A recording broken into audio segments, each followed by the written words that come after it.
Yo YouTube world, it's your boy Giovanni, and for those that don't know me, I'm a huge comic book nerd, just a nerd in general, but today is going to be all about DC, and two exciting things happened recently with DC, and I want to get into it.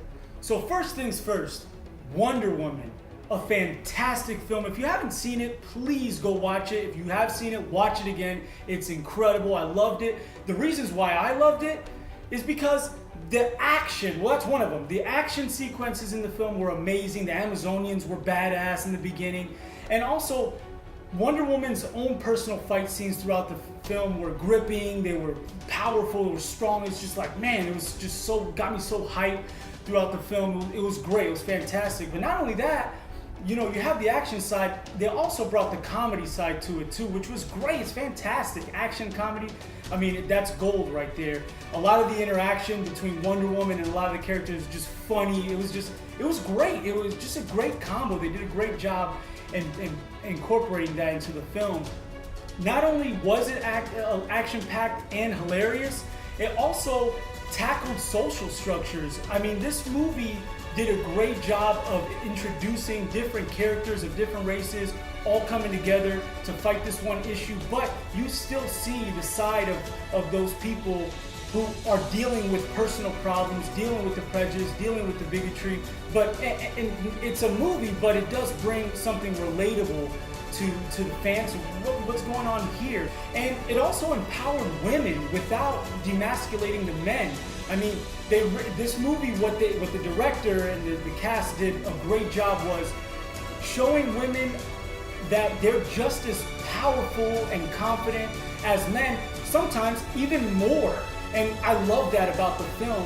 And it made me hype, it made me confident, it made me want to tackle my personal issues. So speaking of everyone involved in the film, the director, Patty Jenkins, she was brought on to direct this movie, which I think she did a fantastic job. But one fun fact about Patty Jenkins and Gal Gadot, she actually was upset with DC and Warner Brothers because they actually got Gal Gadot to be Wonder Woman without her input, without her knowledge. And when she found out, she was salty because, you know, obviously you're directing a film, you want to be a part of that. But she met with Gal Gadot, she really seen that, okay, she's really involved in the film and it was the right choice, and it was just gold from there. Speaking of Gal Gadot, she needs to stay Wonder Woman for the rest of her life. She did an absolutely incredible job being Wonder Woman, being a symbol for women and young girls. She was emotionally invested in this film, and it showed. And also the co-star Chris Pine, who played Steve Trevor, did a fantastic job with his scenes, and he really picked up the movie as well. And one of the villains in the film that really stood out to me was Elena Anaya, which I hope I'm getting that name right. She played Dr. Poison, and what I loved about her the most, and she's throughout the film, so you'll really get to see her work. She's really invested in this film as far as bringing the emotional side of the character out. You see her in her eyes, how mad, angry, how emotional she is for all the things that happened to her. And she just brought that character to life. It was awesome. Like, she stood out to me as that villain, which was great. So, if I had to give this movie a rating, it's an A. It's fantastic. It hits on all cylinders. Watch it. If you already did, watch it again, please. You will love it. So what does this mean for the DC movie universe? Well, I believe it gives fans something to believe in again. Batman vs. Superman, bomb, all the hype for nothing. Suicide Squad, all the hype for nothing, fell flat. At least for me and a lot of fans, I believe.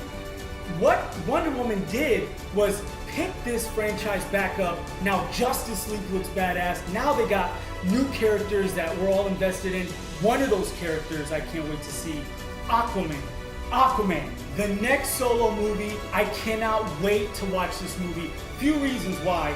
They got director James Wan, who directed the Insidious movies, the Conjuring movies. If you don't know who he is, you're living under a rock. I don't know what you're doing with your life. He's a fantastic director, and he's going to bring so much life to this film. And he has Jason Momoa guiding the film for him as Aquaman.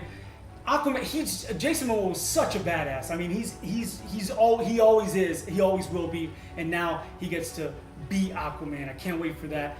They're bringing in Patrick Wilson, one of my favorite actors. He's going to be the lead villain. James Wan and him have so much chemistry because they've done movies. They've been in the Conjuring movies, Insidious movies. So I think that chemistry is going to show. He's a great actor as well. So it's going to be kind of cool to see him in a new role. He's never done something like this, but I think he's going to nail it. The second thing I'm excited about is Injustice 2. I've been playing it. I love it. I'm a huge gamer. I love fighting games. This game is gorgeous. It's beautiful. The characters are realistic. You can tell they put a lot of time into this game. It really shows.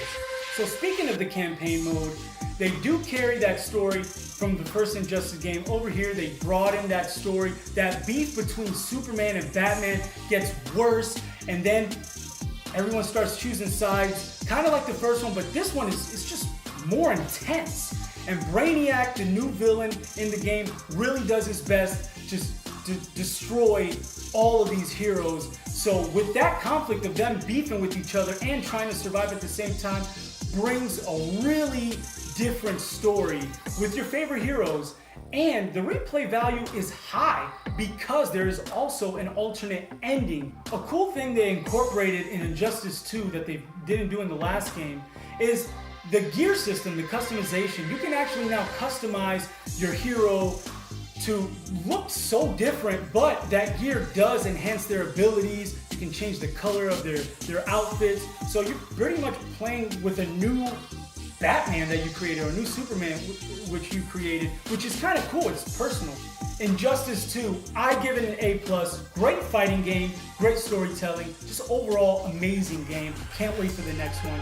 Hey guys, if you guys love this video, if you learned something new, if you just overall like this type of video, let me know. Hit me up on my social media, comment below, like, share, subscribe, please.